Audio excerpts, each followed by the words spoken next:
Hello, we are going to record our intro in the hopes that it can just be used for this and future episodes. And then we'll jump into recording episode 4.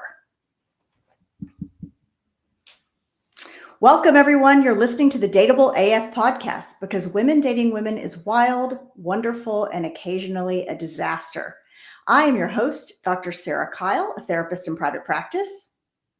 And I'm the co-host, Rachel Howell, a researcher extraordinaire and a single lesbian dater. And here's where we want to add our music intro. And then as the music fades out, we'll actually start the episode. Welcome to episode 4 of our podcast, The Queer Dating Pool. Is it really that small? Our question for you today is, do you think the lesbian dating pool is actually really small, or does it just feel that way? Why does it seem like everyone's dated everyone? We'll bring forward some personal examples and then also some ideas about how to make that dating pool feel a bit larger. I like it. So, Rachel, what do you think it is that makes the dating pool feel so small when you're a woman dating women? A lot of things. I think for a lot of women, they are too strict about not wanting to date friends that overlap. I think that they put up a lot of barriers around the fact that if they know the other person and they know somebody that's dated that person, I think that the perception is that that's not okay to date. I think that they put up a lot of restrictions on themselves related to the profile of the individual that they think they can only date, that they will only be interested in. And then there is the reality of the dating pool, which we'll get into a bit more, but the reality of if you're in a smaller community, then absolutely the pool is going to be smaller. And if you're in a different age bracket, I think as we get older, then the pool is smaller as well. That's true. I think there are a lot of different factors that actually make that number shrink. And I think, too, depending on where you're meeting people, if you go to the same places over and over again, you're likely to see the same people over and over again. I think if you are on dating apps, the feedback that I've heard is that you kind of get the same 12 people recycled over and over. And so you start to feel like, oh, maybe there are only 12 people in my dating pool. Yeah. So I have a question about this idea of somebody being in your social circle. And is when someone is, if I'm looking to interview somebody for a job for my company, I would much prefer to have somebody referred to me by somebody that I know and that I like, because they can tell me a bit more about them. And if I like that person a lot, I know they would likely not refer somebody to me that they didn't feel good about. Absolutely. Versus me just trying to randomly choose across an app, across pictures no one knows. And I don't understand why we don't I personally do view it this way, that I would much rather have somebody that I've met through some of my friends that I've seen interacting with, or they've maybe even dated someone I know that I have a high regard for. Yeah, there seems to be such a stigma against dating someone that has dated someone you know. And I get it. Like if it's your best friend's ex that they just broke up with, no, of course you're not going to date that person. But if this person had one date with an acquaintance of yours 6 months ago, why wouldn't you date them? I have a great example of the fact that I did date a woman who had dated one of my longtime exes, and I knew her in advance. Great woman. And I knew a lot about her, and she's very dateable. And what did happen was that at the point that we decided we were going to date, then I went to this mutual friend, and I said, hey, and they had not dated in probably 3 or 4 years. Yep. So there is this question. I didn't owe her that, but I did in some ways, if you're trying to just make sure out of respect. And I went to my friend and I said, hey, this is happening. Is this feel okay? Is there something we need to talk about? And how she she laughed. respond? She laughed and said, "I could care less." and, Yeah. and good job. And I really like her. And that's a good person to date. Yeah, absolutely. This sort of ties into something that we're going to be talking about in future episodes, but that someone being able to remain friends with their ex, I think, is in some way a green flag and not a red flag.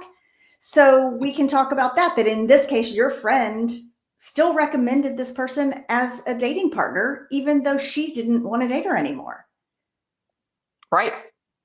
And I know that this does play into transparency and people really digging into their good communication skills and not being afraid to be honest.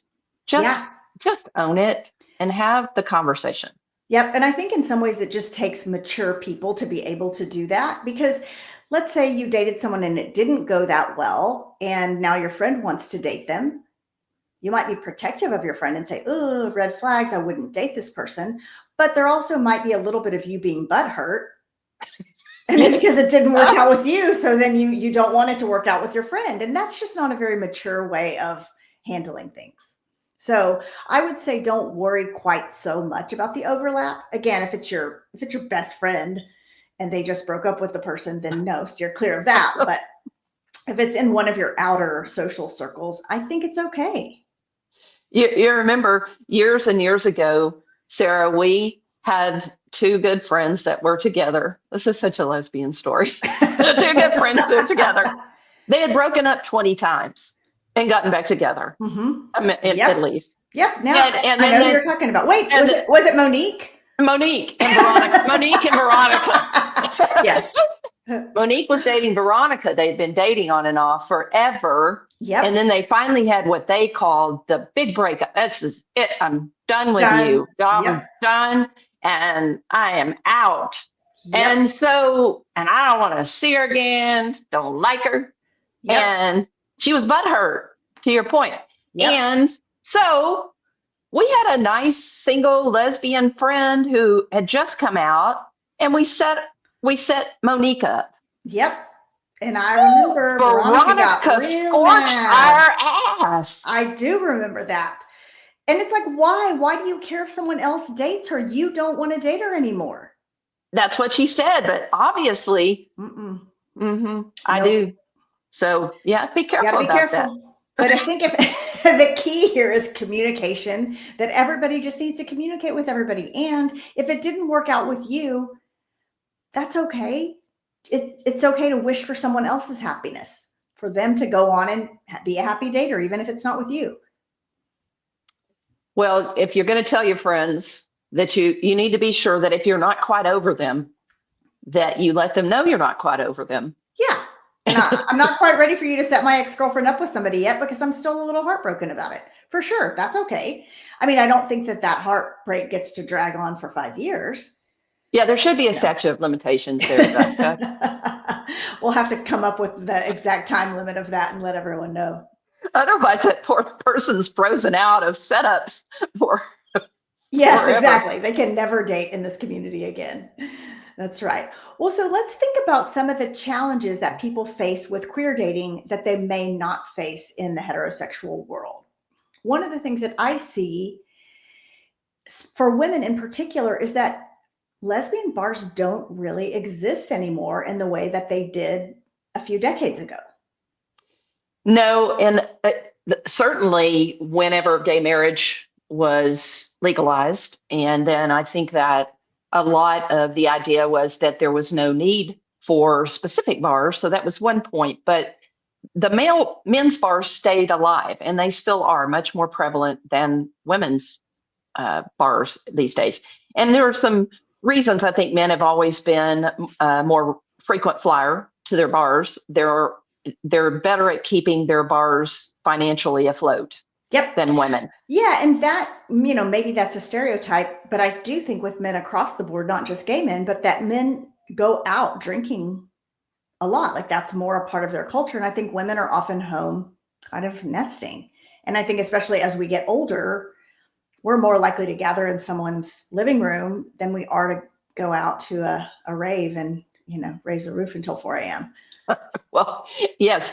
I mean, maybe once a quarter, we get a real desire to shake it out and dance. And we hope that we can find a place where the dancing starts no later than 8 and ends by 10, which creates That's so true. creates a different problem. That's right. Altogether. So if we go out and we're out from 8 to 10, even if we are drinking during that time, what are we going to pound back like 2 drinks max during that time? So, that kind of economics just doesn't work to keep a bar afloat. So I think that's one of the reasons is that women aren't going out, staying out for hours and just drinking and drinking and drinking. So the bar doesn't have as much revenue. And I think the other thing is that, like I said, often women seem to prefer a quieter, more intimate environment where we're actually talking to each other. That's a stereotype, but I do notice that amongst our friends, older and younger friends. From the time that I moved to Austin, this has always been, I don't think other communities are as difficult to get into, but women that move into Austin, historically, lesbian women have talked often about how difficult it was to get in and get any traction in the lesbian community. And so it does point out a difference in communities and kind of understanding your community. So Dallas or Houston in the state of Texas, those communities have what are considered more gay-centric neighborhoods. Yeah. And that means that there are restaurants that you might walk into on a regular basis in Montrose and Houston and likely see a lot of other gay women. Certainly, that's where more of the clubs exist. And Austin is one of the few Texas cities that we don't have a neighborhood. We don't have a neighborhood. Yeah. And we never have. And part of that is because Austin is a more open city. And so people don't feel like they have to be as segregated, which I think is a positive. But the downside is it really prevents us from building community. It does. And there are a couple of things that have happened in Austin and that we've talked a little bit about whether or not we might want to take this on in the future, but curating some events for women. And one of those, we have a great example. The two of us had a wonderful experience when a couple of women started doing a private event once a month called Bridge Club here in Austin. This was back in the 90s. Some of you weren't even born during those days. And you had to be 30 or You had to over. be 30 to get in, so it wasn't for the young bucks. And they started this event because I think there were a lot of women in Austin at the time that it wasn't as safe to be out back then. People got discriminated against more. And so I think there were women who didn't feel comfortable just going out to the bar on a regular Saturday night, but they would feel comfortable. So it was a private event, but it was held at a bar. And they checked your ID at the door. You had to be 30 to get in. You paid a cover to get in. And then it was just this monthly event where women over 30 got together to dance. It was single women, partnered women. And it was a really, really fun time. It was a great event. And I think the doors opened at 7 and I think it closed at 10. Probably. And back then we were kind of young, Sarah. And so we could have stayed out a little bit later, but it was perfect. Yeah, it was great. And so we've talked about the idea of bringing that back, not only in the Austin community, but wherever you guys are listening from. Maybe it would be fun to do some events. So you'll have to let us know if that sounds like something that you would enjoy participating in. But as of now, I think in lots of communities, there aren't specific events catered toward women. There are galas, there are HRC events. Those are often black tie events that gay men tend to love because they get to dress up and wear a tux. And, women will show up and put on a cocktail dress or put on a nice suit. I don't necessarily think it's the thing that we're all, dying to go to. No, and HRC recognizes this, and they definitely have been exploring ways to engage their female community. And plenty of lesbians love galas. Sure. But we also love a different style of event. And one thing that I wanted to bring us back to is this idea of people entertaining in their homes. Mm-hmm. And we've talked a lot about this. There's two things that happen. There is maybe pushing our couple friends, our lesbian couple friends, to think a bit more about bringing in, if they're having dinner parties, bringing in some single people that they know that they think might enjoy meeting one another. Yeah, not even necessarily a setup, but just to No. facilitate connection between people. Exactly. And I think our friends that are coupled up, I don't think it's because they only like couple energy. I think it's just not top of the mind, and that they may have one single friend like myself. I do a lot of activities with you and Joe. Yep. And I also get invited to plenty of things. And we'll get to that later about saying yes. But it's mostly couple things that you get invited to rather than people inviting other single friends to come along too. It is. And I actually have a lot of single friends that are in my age range right now that would love to be dating. And I have made an effort to try to connect them through casual, because I cook, and having them over for dinner. And I'm not trying to set them up. Like you said, I'm trying to supply a nice opportunity where they can meet one another. Yeah. And then if that happens, it happens. Yeah. And yeah, go ahead. This goes back to kind of our whole idea when we started Get Dateable, the idea of just bringing people together in person. Maybe they'll match with each other, but maybe they each know someone that the other person could match with, or maybe these single folks could become friends with other high quality single folks. So what you're talking about really is doing that on a micro level in your own home, or having other people do that in their own homes. Yes. And I also want to put the ball back in a single folks court, because we really need to take responsibility. I challenge you to not wait for your couple friends to expose you to everything. Host people in your home. Yeah. And even if you don't cook, you can do a wine and cheese tasting. You can do pizza for right. God's sake. Exactly. And just have people come over and hang out with you. And I think that we just don't do enough of that ourselves. Yeah, that's a good point, Rachel, because as far as being invited to people's houses, I want to say that you are probably the only single friend that Joe and I have that invites us to your house. I think all of our other single friends never invite people over, which is a really interesting thing. I never thought of it until right now. It's true. Yeah, I have a couple of other good friends. Carrie's actually very good at it and has done it for years. But you're right. When I think about most of my single friends, they do not entertain much. Yeah. And maybe it's because it's harder to do that when you don't have a wingman helping you cook or helping you clean, or, all those things. So, but it is good food for thought, singles, that bring people over to your house, have them into your space. For one thing, I think it's great to bring energy into your space. I think that sets you up to invite the energy of a partner into your home. It does. And you can easily find a wing woman. Yes, for you sure. have a good friend. When I'm cooking, and I'm really cooking for a lot of folks, Sarah is my wing woman in many instances. Pretty good sous chef. She's an excellent sous chef and a good lead chef. But I'm a dominatrix in my house as far as let's be clear about that. So Rachel needs a sub to be her sous chef. That's probably not me, but somebody else. Hell no, it's not you. I don't ride on the back of the motorcycle. I'm driving the motorcycle. Oh, yes. Yes, indeed. That's more stories on that. Yeah, more to come.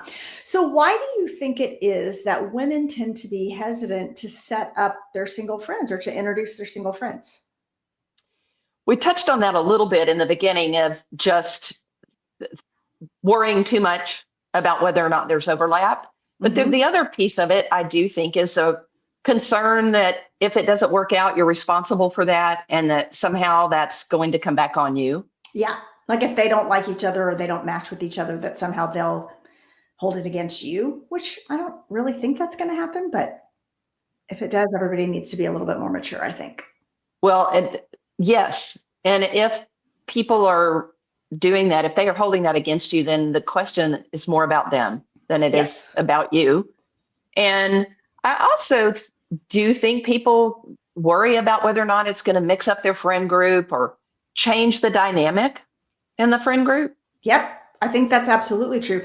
I think in some ways, just going back to the idea of is the lesbian dating pool really that small, that the expectations we have about that tend to shape our experience. I have a theory that I always talk to my clients about. I call it the red truck theory. And what I say is, if I asked you how many red trucks you saw last time you were out, what would you tell me? You'd be like, well, I have no idea. But if I said to you, I want you to count the red trucks you see next time you're out, you would see a lot more of them. Not because there are more red trucks out there, but because now you're paying attention. I think we get more of what we expect. So if you expect that the lesbian dating pool is really small and there's no one to date, I think that's probably what you're going to get. But if you have an expectation of, I mean, let's take Austin, for example, there are 1.5 million people that live in this city. And I read a statistic recently that several hundred people are moving here every single day. That sounds like a lot of people. And even if 1% of those are single lesbians, you got a lot to choose from here. And so try to shift your mindset and from thinking there's no one here, there are no single lesbians here, to wow, look at all these new people coming in. There are plenty of people here for me to find as a dating partner. Very true. And especially a place like Austin. If you can't do it in Austin, I don't know. I mean, we have a lot of people that love living in Austin. And Yes. it's a good segue into thinking about our expectations and how we put a lot of barriers around, oh, I only like this kind of person and I only like people that do this and look this way. I think that we box ourselves in.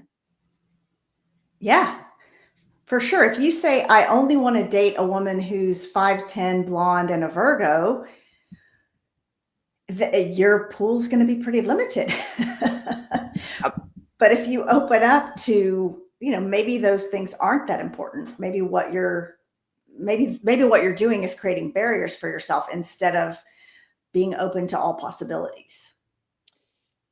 And I want to bring forward this idea of being a yes girl. Okay.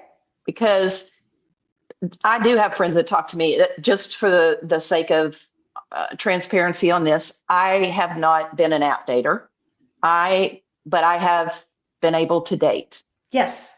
And have had some very high quality dates. Mm-hmm. And that has not to sound arrogant, but that has not been a struggle for me. And I've asked you about that before. Why does this seem to be easier for me than it seems to be for a lot of women out there? And we talked about the fact that I'm a yes girl. Mm-hmm. And so if people say to me, hey, I'm going to go, my stepdaughter who's 26, I want to go to the Banks concert and it's going to be standing room only at the Small Moody. Do you want to go? I'm there with 26-year and 27-year-olds and I'm going, yes, I do. Yeah. You're willing to give it a shot. I'm willing to say yes to that because it sounds fun. And it's not because I think I'm going to meet 1 million lesbians my age there. Right. But it is exposure to things. And I am exposed to lots of opportunities because of things I've said yes to that have absolutely nothing to do with me trying to ferret out the older lesbians in this community. Yeah, I think that's fantastic. And it also makes you a more interesting person so that when you do meet a potential dating candidate, you've got a lot of material to talk about. It's true. And I have these conversations on a regular basis with women or I have the conversation of, oh, it starts too late. Oh my God, Mama, get out of the house. And you don't have to do it every day, every night, but think about the things that you say no to and whether or not you say no to a lot more things than you say yes to. Yes, for sure. And the other thing is I get invited to things that I don't think right up front may be interesting to me. Sarah, we have our great friend. She's our straight friend. And she's super active. She's always doing stuff. And we get invited to a ton of things Yes. through our mutual friend. Yes. And she has a lot more straight friends than she does lesbian friends, although that is questionable. And but if I get the invitation to, hey, I'm having all my friends over and I'm going to teach them how to play mahjong. Yes. Yes. Absolutely. Yes. It's like, we don't know how to play mahjong. We've never played before. Would I have thought of doing that on my own? Maybe not. But this friend is so dynamic and charismatic, and she loves mahjong. So she makes people want to say yes to things. It was so fun. Now Yeah. I really want to learn how to be better at mahjong. And those little tiles are so cute. Yes, they are. It's kind of hard, though. It is. It's hard. A little complicated. It's a step down from bridge, I think. I don't even know if it's a step down from bridge. I think there's a lot of thinking involved in both things. we had a problem with the rules. I think the rules were changing on us a little bit as we went along, but anyway, it was a wonderful experience. That's right. Yeah, but I love this idea of, yes, when someone invites you to do something, even if it wouldn't have been something you thought of on your own, say yes to it. See if you like it. You might develop a new hobby that you love. You might meet somebody that's amazing in the process. So you're very good at saying yes to things and of ferreting out new things to try. Also, I would challenge my single friends out there to think about how many times someone has said to you, hey, I have somebody that I think you might like. And think about the questions you ask about that person. Oh, are they this? No, I don't know. Are they that? I mean, do they work out on a regular basis? Ooh, do they eat cotton candy at night? Oh, no. Mm-mm. That's right. So if you are really basically weeding somebody out because you're terrified that they might not fit whatever your specific criteria is, again, you're your own worst enemy. That's absolutely true.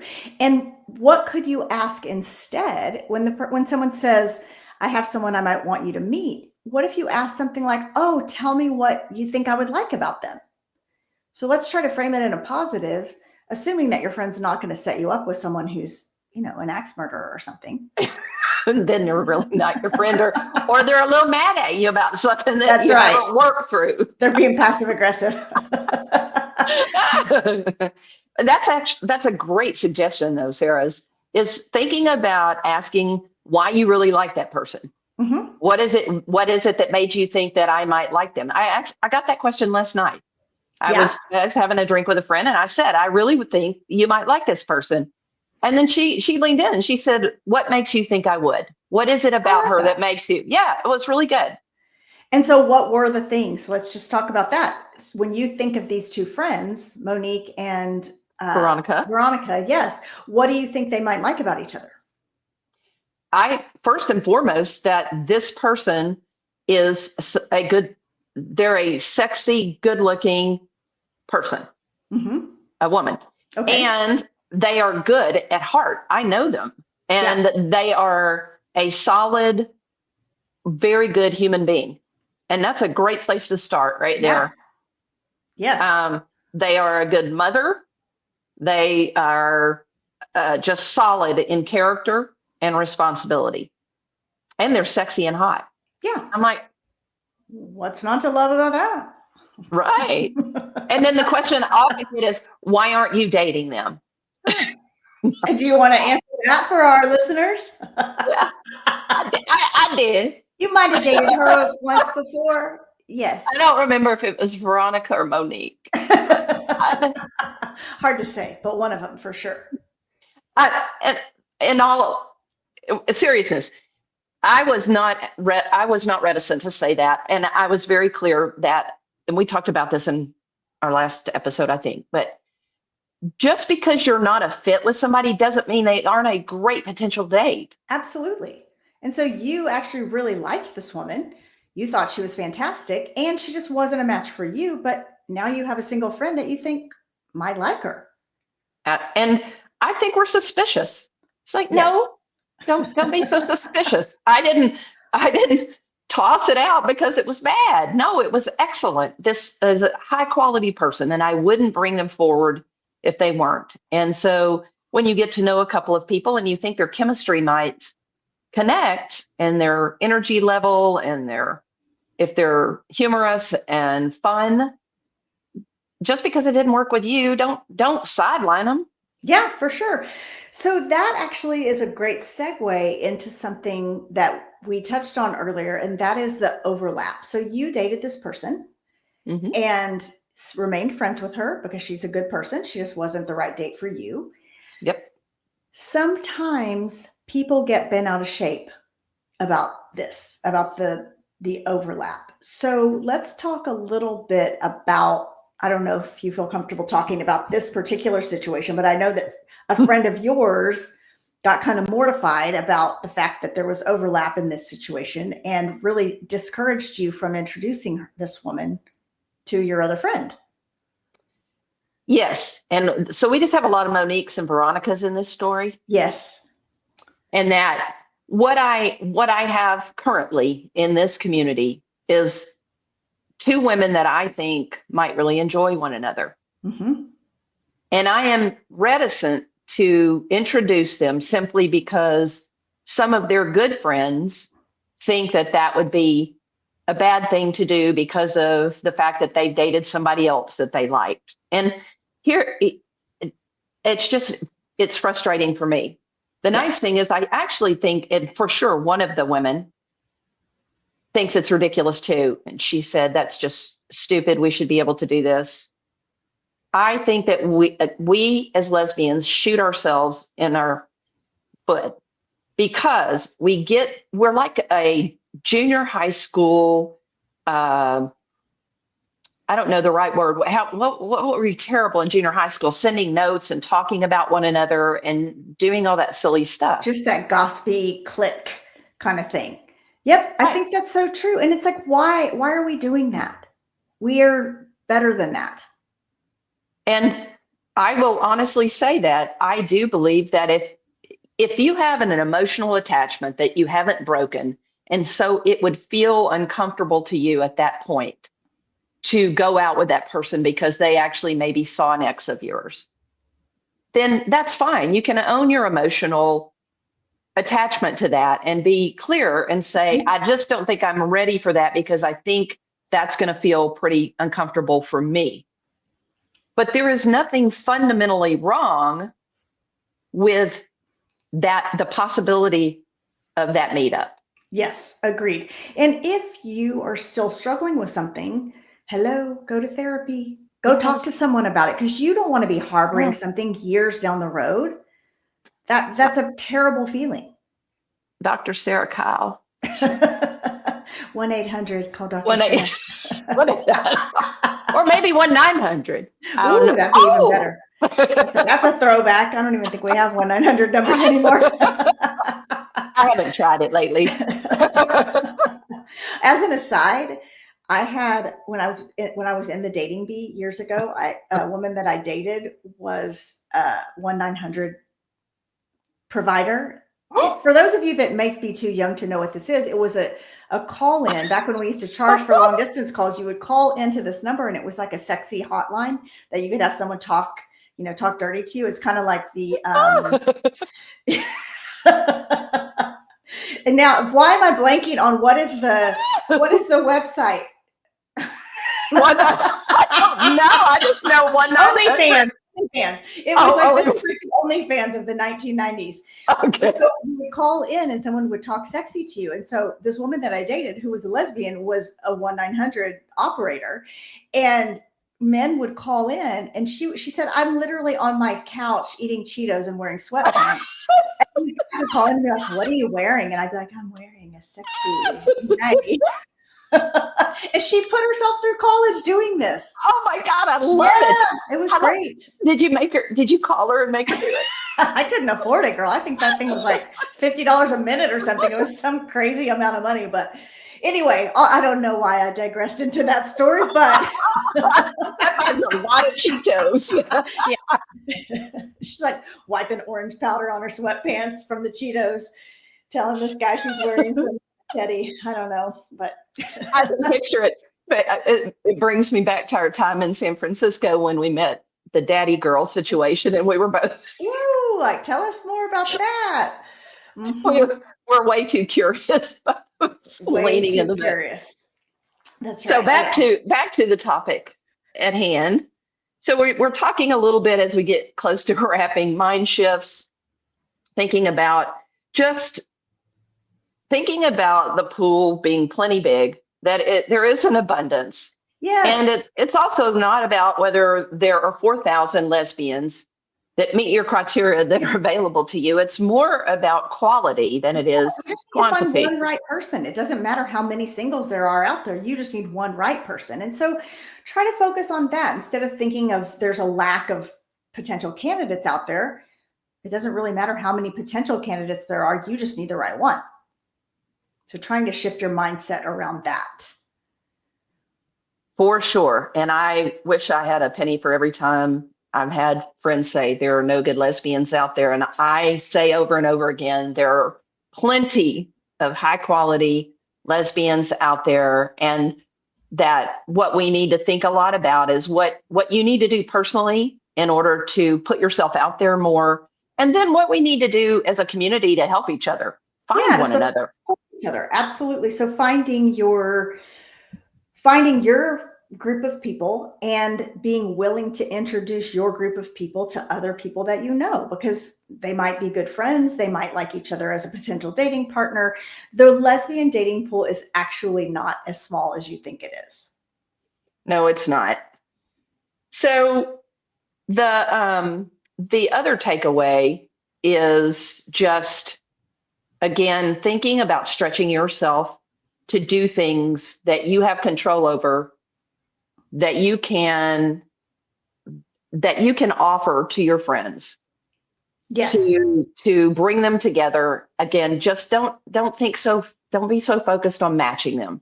Just be focused on providing a platform, an opportunity for them to come together, and they can find one they can find one another. If we bring them together in real life, IRL, Yep. and IRL. we let them find each other in the Yes. wilderness. Yes, for sure. So, just to conclude what we've talked about today, the first thing is don't forget to think outside the box regarding your type. If you are so specific about who you want to date, you may be missing out on some really great possibilities that fall outside of that, what you think is your type. So, just stay open to who you might be drawn to or who you might be attracted to. And exposing yourself to new people. As we mentioned, just thinking about things that you can do, whether it be saying yes or taking on hobbies, just doing things that expand your opportunities. Yes, when you hear of something, someone invites you to something, get in the mindset of just saying yes rather than questioning it too much or thinking it's something you're not interested in. Just allow yourself to say yes to things. The other thing we want to remind you is just keep your single friends in mind. If you're single, if you're part of a couple, it doesn't matter, but when you're planning something, remember to include your single friends. Invite them to the dinner party, invite them to the outing or the event. Just keep inviting new folks to the things that you're doing so that they get exposure to each other and they get to meet new people as well. And then I think that maybe the last little pearl of wisdom is just stop worrying so much about the overlap. There's going to be overlap. Just deal with it, We're all address it, grown-ups here. move on. Yes, absolutely. As always, we would love to hear your feedback about our episode. If there's a topic you would like to see us covering, we want to hear about that. We want to hear your comments and your questions and your experiences with the lesbian dating pool. The best way to get in touch with us is to send us an email. Our email is info@getdateable.com. And as I always like to remind you, the word dateable is the word date and the word able. There is an E in the middle of that word. So info@getdateable.com. We would love to hear from you. Thank you again for listening to the Dateable AF podcast, where we help you find your happy ending. And remember, be bold, be kind, and for the love of queer dating, don't text your ex. And stay dateable. AF.